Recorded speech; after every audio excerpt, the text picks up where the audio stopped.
This portion of the news is brought to you by Ron Carter Cadillac.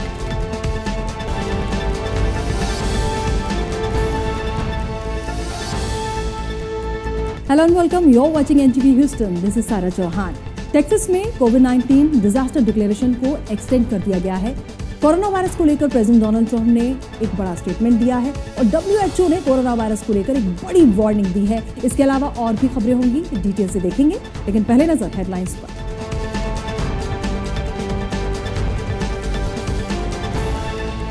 Texas में governor Greg Abbott ने state wide कोविड-19 disaster declaration को extend किया। Texas की सभी counties इसमें शामिल। कैलिफोर्निया में वाइल्ड फायर में टूरिस्ट 30 आवर्स तक फंसा रहा, रिकॉर्ड किया सारा मंजर। वाइल्ड फायर 17,000 एकड़ से ज्यादा एरिया में फैली, 3% एरिया पर ही काबू पाया जा सका। फिलीपीन में 6 साल पहले ट्रांसजेंडर लेडी के मर्डर पर कॉन्विक्ट को राहत, इस मामले में यूएस मरीन को मिली माफी। कोरोना वायरस वैक्सीन को लेकर प्रेसिडेंट डोनाल्ड ट्रंप ने दिया बड़ा स्टेटमेंट, कहा आने वाले वक्त में बहुत जल्द लोगों को मिल सकता है बड़ा सरप्राइज। WHO ने दी वार्निंग, वर्ल्ड सेकेंड पेंडेमिक के लिए रहे तैयार। अगला खतरा आने से पहले आप हो जाइए तैयार, नहीं तो फिर बन जाएंगे कोरोना वायरस जैसे हालात। और रशिया ने कोरोना वायरस की वैक्सीन स्पुतनिक वी को पब्लिक के लिए किया रिलीज। रूसी हेल्थ मिनिस्ट्री के मुताबिक जल्द ही एरिया वाइज डिलीवरी की प्लानिंग भी की जाएगी जारी। न्यूज अब डिटेल से देखेंगे और बात करेंगे सबसे पहले ह्यूस्टन की। जी हाँ, आपको बता दें, जो लोग ह्यूस्टन में रेंट पर रहते हैं उनके लिए रेंटल एप्लीकेशन प्रोग्राम लगातार जारी है, लेकिन इस बीच जो लोग रेंट पर रहते हैं उनके एविक्शन को भी देखा जा रहा है। देखिए कॉरेस्पॉन्डेंट फैजल कयूमी की ये special report. On Friday, Houston Mayor Sylvester Turner held a news conference regarding the importance of wearing masks and social distancing, and also addressed evictions in Houston.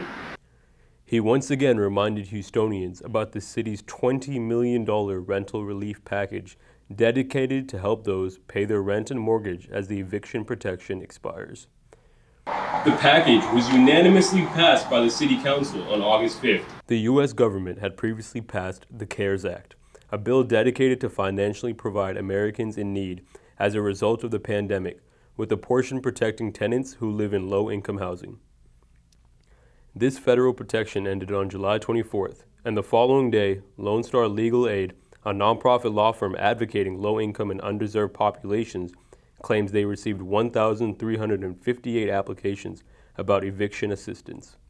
This is an almost 40% increase in number of applications on the same date of 2019. Mayor Turner also said each individual tenant may receive up to $2,112 to help pay rent. According to reports, almost 40% of people in Houston cannot afford their rent. This is almost a 40% increase in number of applications on the same date from just the year prior. Several legal aid groups, such as Texas Rio Grande Legal Aid, St. Mary's School of Law, Southern Methodist University Dedman School of Law, and Lone Star Legal Aid are offering free or pro bono legal help. From NTV Houston, this is Faisal Kayumi. एक तरफ जहां Houston में online schooling चल ही रही थी, वहीं in person schooling भी आज से शुरू हो चुकी है। देखिए कॉरेस्पॉन्डेंट उस्मान खालिद मलिक की ये special report. Today marks the start of a new school year for 10 Houston area district schools. The schools that are giving only online learning includes Channelview ISD, Galena Park ISD, Goose Creek CISD, Houston ISD, and Sheldon ISD. 5 schools which are going to be only online are Channelview ISD, Galena Park ISD, Goose Creek CISD, Houston ISD, and Sheldon ISD. The schools that are going online and in person includes Cy-Fair ISD, Cold Spring, Oakhurst CISD, Klein ISD, Liberty ISD, and Tomball ISD. It will be an adjacent with social distancing and face coverings for those on campus and enhanced virtual learning for those who stay home. At Spring Branch ISD, the district had already started online learning but will begin in-person instructions from today. All Houston area districts have protocols and they all publish updates on their websites so their communities know what to expect on day 1 and beyond. Houston ISD district has a 4-level COVID-19 gauge designed to give parents, students, and staff a look at the district's current public health status. The gauge level starts at 4, meaning minimal risk, in which schools resume to normal operations, opening with little to no need for physical distancing. KDISD welcomed students back to school who opted for in-person instructions today. Students who opted for online-only option will continue with their schedule. In the event your student's campus is impacted, KDISD said parents and staff at the impacted campus will receive an email with an update and no later than 5 p.m. on the day the COVID-19 cases report. Should the district be forced to close due to COVID-19, teachers will instruct virtual classes via Canvas pending the return of a class or campus. According to the district's website, extracurricular and student programs will also be temporarily cancelled during the closure. Klein ISD is on the same boat. Half of its students are learning at home and half will be on campus. Cy-Fair ISD is also giving parents those options. They have worked hard to minimize risk and enhance learning. Also on the north side, Tomball ISD is giving parents the option and 59% will return to the campus. Well, we will share. We never made a promise that today we would have every child would have a device. We are waiting on our shipments. Our shipments have been coming in. You know, we started ordering devices last spring, and as devices arrive, we are deploying those devices out. We also put a call out from March up until I can say this morning again. We encourage parents to notify their school, notify us of their technology needs. But I will tell you, a district of 209,000 students and now down to only 12,000 devices that are needed tells you that we've done a great deal of work to ensure that we've communicated with our parents, that we've also actually deployed the devices out. In fact, our schools are still deploying. They were deploying devices this morning in the rain. We want to make sure every child has a device if they are in need of it. In all cases, districts hope to have everyone back on campus sooner than later, but they say that depends on how well their communities abide by the safety measures they have employed. Also today, as students in the state's largest school district started their virtual classes today, some parents reported having trouble connecting to the district's website. However, officials said the online learning portal was working. There are about 200,000 students in HISD. They will all be in a virtual learning until at least October 19, when some are scheduled to return to in-person learning. तो एक तरफ जहां Houston में school खुल चुके हैं, तो वहीं जिन स्टूडेंट्स को ज़रूरत है और ज़्यादा पढ़ाई की और ज़्यादा स्टडी की, उनके लिए HISD लर्निंग सेंटर्स ओपन कर रही है। देखिए कॉरेस्पॉन्डेंट आतिफ कुरैशी की यह special report. Houston Independent School District this week student के लिए 36 डिजिटल लर्निंग सेंटर लॉन्च करने जा रहा है। कोविड-19 पेंडेमिक की वजह से स्कूल ओपनिंग के बाद क्लासेस को वर्चुअल रखा गया है और स्टूडेंट्स ऑनलाइन क्लासेस ले रहे हैं, लेकिन कुछ स्टूडेंट्स ऐसे भी हैं जिनके पास टेक्नोलॉजी जैसे इंटरनेट और कंप्यूटर का एक्सेस नहीं है। ऐसे ही स्टूडेंट के लिए ह्यूस्टन इंडिपेंडेंट स्कूल डिस्ट्रिक्ट इस वीक से डिफरेंट स्कूल जोन एरियाज में 36 डिजिटल लर्निंग सेंटर लॉन्च कर रही है, जहां एलिजिबल और नीडी स्टूडेंट्स को रिसोर्सेज एक्सेस के साथ फ्री ब्रेकफास्ट और लंच भी प्रोवाइड किया जाएगा। ये डिजिटल लर्निंग सेंटर वीकडेज में सुबह 8 से 3 बजे तक ओपन रहेंगे, जहां स्टूडेंट्स को वो सब रिसोर्सेज प्रोवाइड किए जाएंगे जो ऑनलाइन क्लासेस लेने के लिए रिक्वायर्ड हैं। एंट्री के वक्त सब स्टूडेंट्स की हेल्थ स्क्रीनिंग भी की जाएगी और सब स्टूडेंट के लिए फेस मास्क लाजिम है। स्टूडेंट्स को सोशल डिस्टेंसिंग के साथ बस सर्विस भी प्रोवाइड की जाएगी। अपने करीब तरीन डिजिटल लर्निंग सेंटर फाइंड करने के लिए you can visit HISD website. This is Atif Qureshi for NTV Houston. और अब बात करेंगे टेक्सास की। आपको बता दें कि टेक्सास कोरोना वायरस केसेस के मामले में लगातार सेकंड नंबर पर बना हुआ है और इसी को देखते हुए टेक्सास गवर्नर ग्रेग एबट ने डिजास्टर डिक्लेरेशन एक्सटेंड कर दिया है। टेक्सास में कोरोना वायरस सिचुएशन को देखते हुए गवर्नर ग्रेग एबट ने स्टेट वाइड कोविड-19 डिजास्टर डिक्लेरेशन एक बार फिर से एक्सटेंड कर दिया है। यह डिक्लेरेशन सबसे पहले 13 मार्च को इशू किया गया था। इसमें टेक्सास की सभी काउंटीज को शामिल भी किया गया। डिक्लेरेशन इशू करने का मकसद कोरोना वायरस के फैलाव को रोकना था ताकि रिसोर्सेज को मोबिलाइज किया जा सके। गवर्नर ग्रेग एबट ने एक प्रेस कॉन्फ्रेंस में कहा कि डिजास्टर डिक्लेरेशन रिन्यू करने से कम्युनिटीज को कोविड-19 से निपटने में काफी हेल्प मिलेगी। और वहीं गवर्नर ग्रेग एबट ने टेक्सास से एक बार फिर मास्क पहनने और सोशल डिस्टेंसिंग मेंटेन रखने के लिए कहा है। उन्होंने ये भी कहा कि मिलकर कोरोना वायरस के फैलाव को रोका जा सकता है और कम्युनिटीज को बचाया जा सकता है।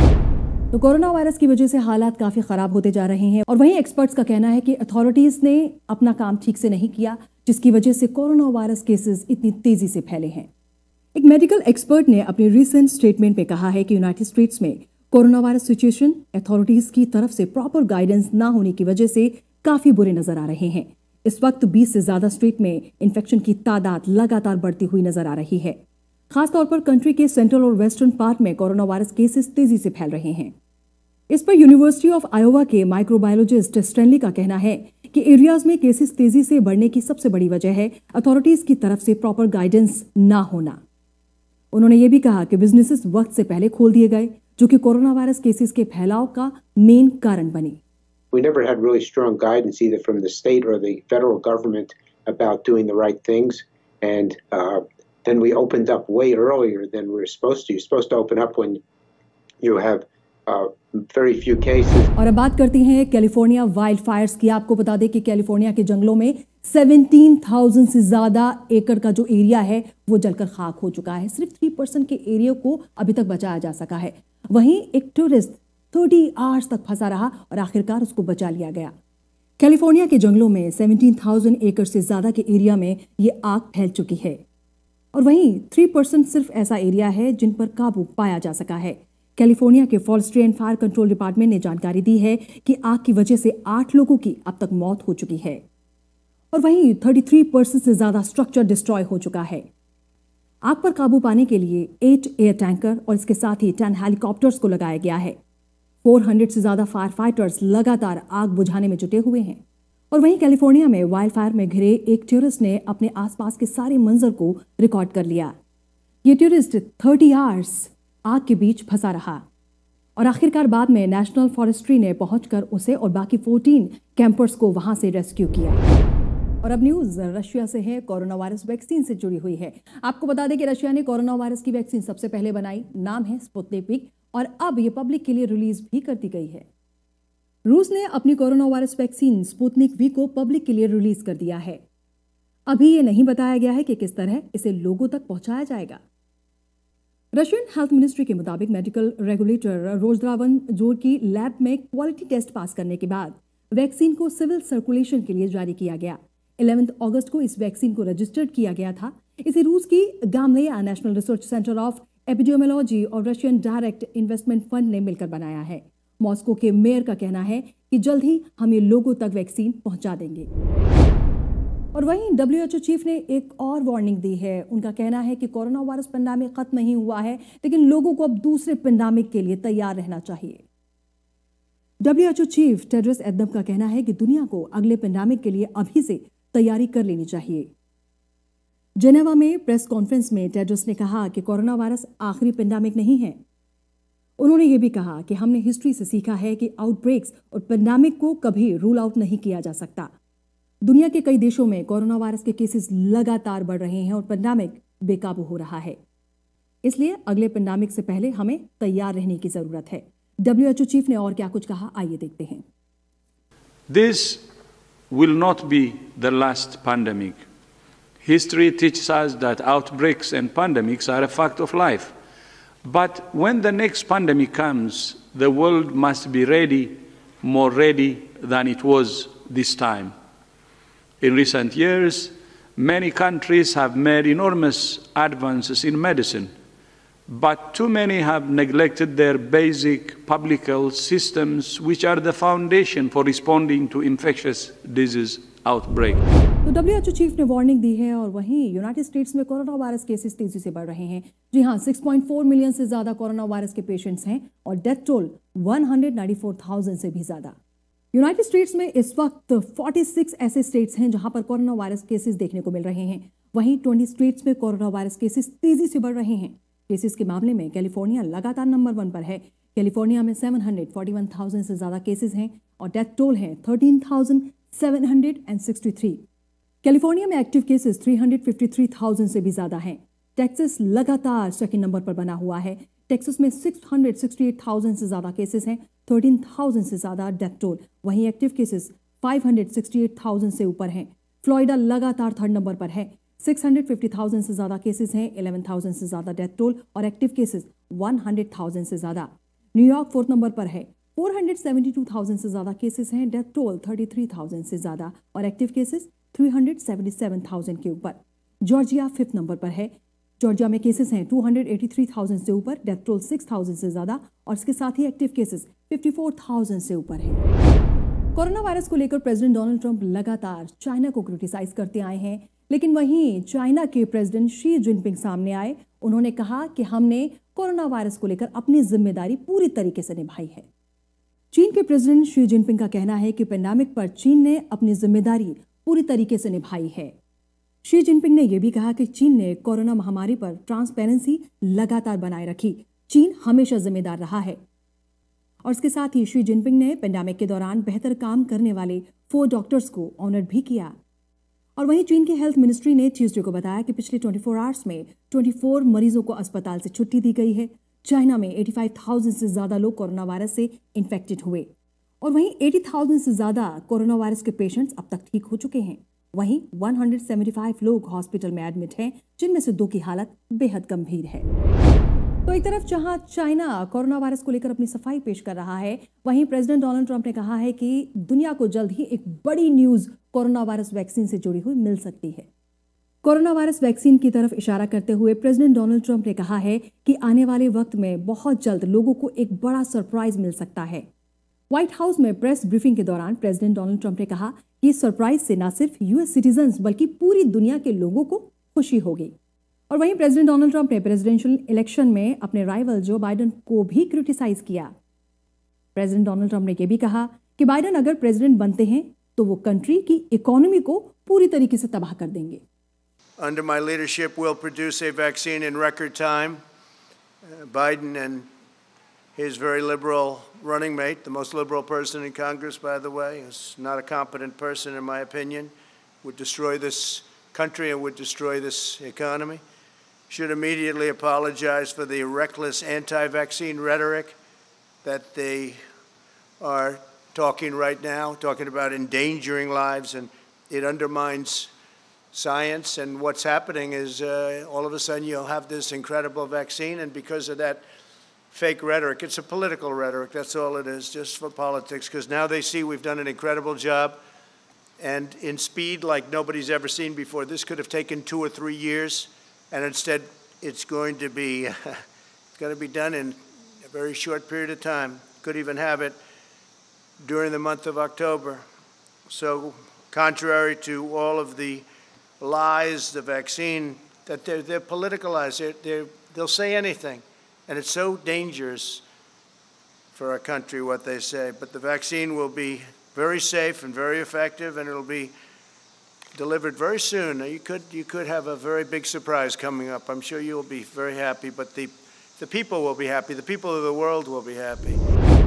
प्रेसिडेंट डोनाल्ड ट्रंप की प्रेस ब्रीफिंग में हमेशा कुछ ना कुछ ऐसा होता है जिसकी वजह से वो सुर्खियों में आ जाता है। जी हाँ, प्रेस ब्रीफिंग चल रही थी, ऐसे में प्रेसिडेंट डोनाल्ड ट्रंप ने एक रिपोर्टर को मास्क उतारने के लिए कहा।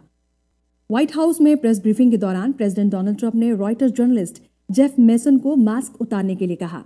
दरअसल जेफ मेसन उनसे सवाल करने के लिए खड़े हुए और मफल्ड आवाज पर प्रेसिडेंट डोनाल्ड ट्रंप ने उन्हें मास्क रिमूव करने के लिए कह दिया और उसके बाद दिलचस्प बातचीत सामने आई। मेसन ने दरअसल मास्क उतारने से साफ इनकार कर दिया और कहा कि वो अपनी आवाज ऊंची करके बात करेंगे ताकि प्रेसिडेंट उनके सवाल को समझ सकें।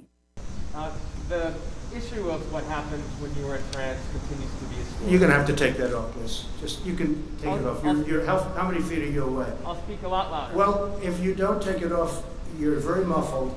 So if you would take it off, it would be a lot easier. I'll just speak a lot louder. Is that better? It's better, yeah. It's better. Mr. President, some people are having a hard time believing your denials of the Atlantic story because of what you said about John McCain in the past. Do you understand that?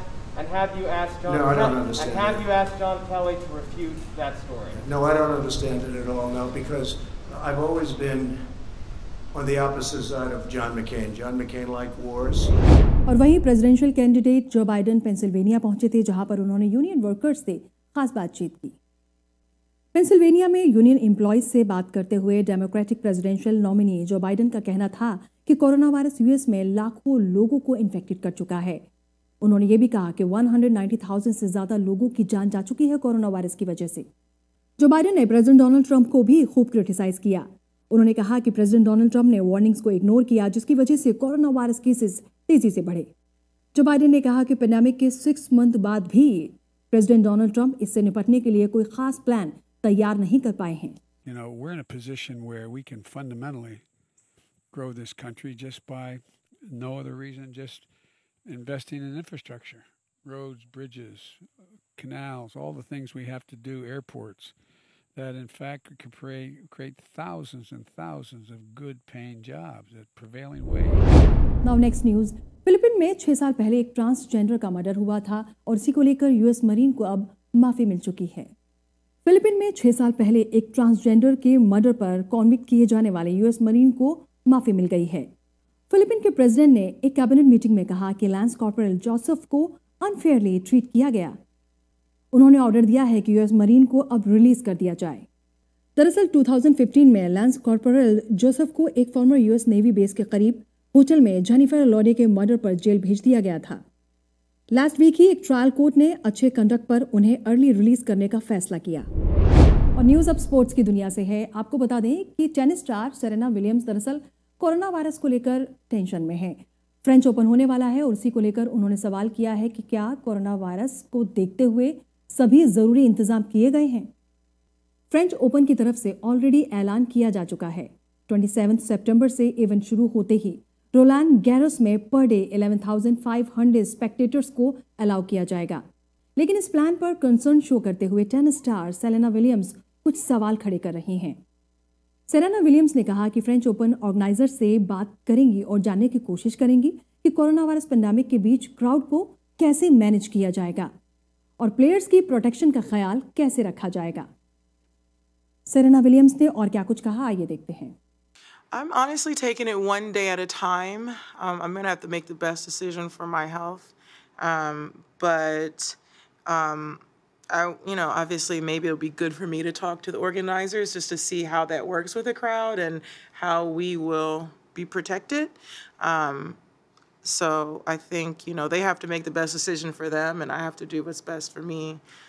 But I think it should be okay. I've heard a lot from 50% crowd to, so I don't know what the number will be and how close they'll be. I think there's a lot of factors that hopefully they're thinking about, and I'm sure that they are, as this is a global pandemic. So, it's just, I still have some questions, but I'm really kind of ironically focused on New York, but it's kind of hard because these Grand Slams are so close to each other this year. अहम खबरों के बाद अब बात weather की। जी हाँ, आपके शहर में मौसम का हाल क्या रहने वाला है, इसके लिए देखिए weather updates.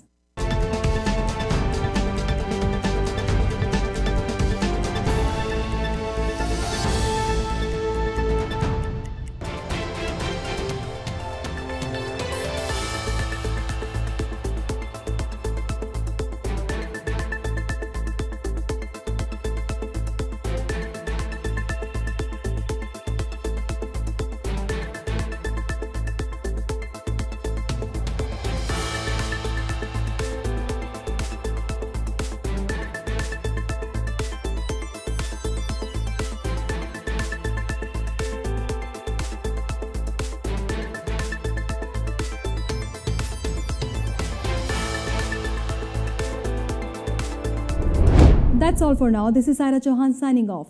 Stay tuned with NTV Houston.